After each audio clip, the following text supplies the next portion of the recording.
এই পৃথিবীতে আমি আল্লাহ পাক যা কিছু তৈরি করলাম, সৃষ্টি করলাম, বানালাম, সকলেরই মৃত্যুর স্বাদ গ্রহণ করতে হবে।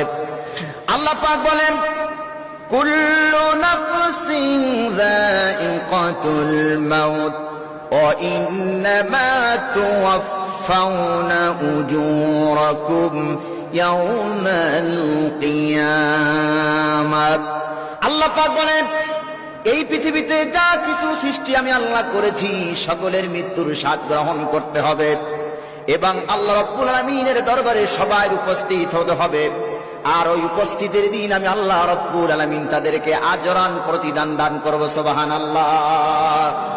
এই পৃথিবীতে আল্লাহ যা তৈরি করছেন সকলেরই মৃত্যুর স্বাদ গ্রহণ করতে হবে, ভালো এবং মন্দ, এই দুইটার প্রতিদান দেবেন। তার নাম কি? সবাই বলুন, তার নাম কি? আল্লাহ।